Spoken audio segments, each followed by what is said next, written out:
మూడేళ్లకు పైగా సాగుతున్న ఈ సుదీర్ఘ యుద్ధం రష్యాలోని సాధారణ పౌరుల దైనందిన జీవితాన్ని నరకంగా మార్చేసింది.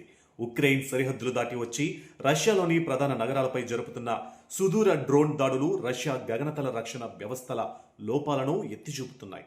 నిరంతరాయంగా జరుగుతున్న ఈ దాడుల కారణంగా రష్యాలో ఇంధన నిల్వలు కరిగిపోతున్నాయి. పెట్రోల్ బంకులు ఎండిపోతున్నాయి.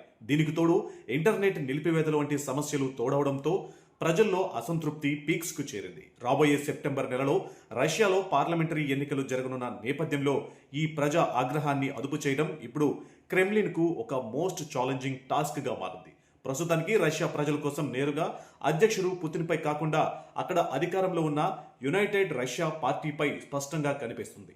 యుద్ధం తెచ్చిన ఆర్థిక సంక్షోభం కారణంగా ఈ అధికార పార్టీ ప్రజాదరణ దారుణంగా క్షీణించి కేవలం 30% రేటింగ్ వద్ద నిలిచిపోయింది. దీంతో ఆ పార్టీ తన ఉనికిని కాపాడుకోవడానికి రాబోయే ఎన్నికల్లో గెలవడానికి అధ్యక్షుడు పుతిన్ ముఖాన్ని, ఆయన పేరును విచ్చలవిడిగా వాడుకోవడం ప్రారంభించింది. తమ పార్టీ సమావేశాలలో పుతిన్తో ఉండడమే కనీస బాధ్యత అని రాసి ఉన్న పోస్టర్లను ప్రదర్శిస్తూ 2007 తర్వాత మొదటిసారిగా తమను తాము అధ్యక్షుడి పార్టీగా అధికారికంగా ప్రకటించుకుంది.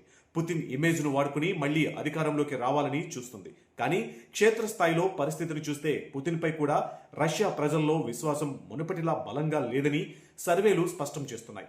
క్రెమ్లిన్ కు అనుబంధంగా పనిచేసే ప్రముఖ సర్వే సంస్థ FOM విడుదల చేసిన తాజా గణాంకాల ప్రకారం రష్యాలో పుతిన్ పై ఉన్న నమ్మకం 69% పడిపోయింది. 2022లో యుద్ధం ప్రారంభం అయినప్పటి నుంచి పుతిన్ పాపులారిటీ రేటింగ్ ఈ స్థాయిలో పడిపోవడం ఇదే మొదటిసారి.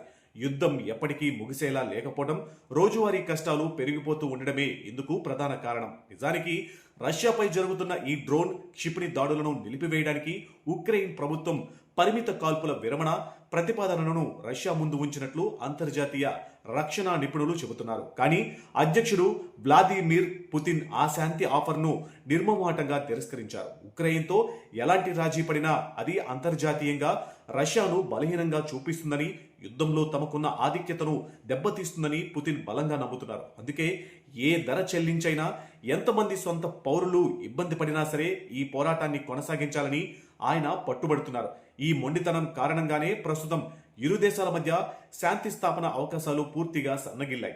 రష్యాలో రోజురోజుకు ఇంధన కొరత, ఆర్థిక ఇబ్బందులు పెరుగుతున్నప్పటికీ సామాన్య ప్రజలు లేదా ప్రతిపక్షాలు ప్రభుత్వాన్ని బహిరంగంగా వ్యతిరేకించలేకపోతున్నారు. ఎందుకంటే పుతిన్ ప్రభుత్వానికి వ్యతిరేకంగా చిన్న అసమ్మతి గళం విప్పినా దేశద్రోహం కింద జైల్లో పెట్టడం లేదా కఠిన శిక్షలు అనుభవించాల్సి వస్తుంది. ఈ నియంతృత్వ భయం వల్లే చాలా మంది రష్యన్లు తమ ఆగ్రహాన్ని లోపలే అణుచుకుంటున్నారు. అయితే యుద్ధం ఇలాగే మరికొన్నేళ్లు సాగి నిత్యావసరాల కొరత మరింత తీవ్రమైతే భవిష్యత్తులో ప్రజల నుంచి వచ్చే తిరుగుబాటును తట్టుకోవడం క్రెమ్లిన్ ప్రభుత్వానికి సాధ్యం కాదని రాజకీయ విశ్లేషకులు హెచ్చరిస్తున్నారు.